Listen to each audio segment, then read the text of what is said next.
একটা পাত্রের মধ্যে দিয়ে দেব তেল, তার মধ্যে লবঙ্গ, এলাচ, কাঠ আর তেজপাতা দিয়ে ভালো করে নাড়াচাড়া করে দিয়ে দেবো বেশ কিছুটা পেঁয়াজ। পেঁয়াজটা যখনই একটু নরম হয়ে আসবে দিয়ে দেবো গরুর মগজ, তোমরা চাইলে এখানে খাসির মগজও ব্যবহার করতে পারো। বেশ ভালো করে নাড়াচাড়া করে দিয়ে দেবো স্বাদ মতো নুন, ধনিয়া গুঁড়ো আর দিয়ে দেবো আদা রসুন বাটা। তারপর আবারও বেশ ভালো করে নাড়াচাড়া করে দিয়ে দেবো ঝালের গুঁড়ো, হলুদের গুঁড়ো। ঝালটা অবশ্যই তোমরা তোমাদের পছন্দ মতো দেবে, ঝালের পরিমাণটা বেশি হলে বেশ খেতে ভালো লাগবে। তারপর বেশ আবারও খুব ভালো করে নাড়াচাড়া করে নেব। আর লং ভিডিওটা অলরেডি আমি আপলোড করে দিয়েছি, তোমরা চাইলে দেখে নিও, ডিসক্রিপশন বক্সে অথবা কমেন্ট বক্সে আমি দিয়ে রাখবো। তারপর বেশ অনেকক্ষণ নাড়াচাড়া করার পর 1.5 কাপ মতো পানি দিয়ে আমি রান্না করে নেব কিছুক্ষণ। তারপর অনেকে আছে বাজে গন্ধর জন্য খেতে পারে না, তো লেবুর রসটা অবশ্যই দিতে হবে।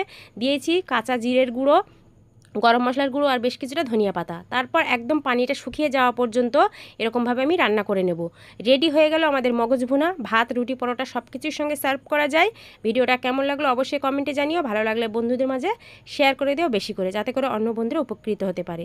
তো আমি গরম গরম ভাতের সঙ্গে সার্ভ করেছিলাম, তোমরা চাইলে রুটি পরোটার সঙ্গে সার্ভ করতে পারো। আল্লাহ।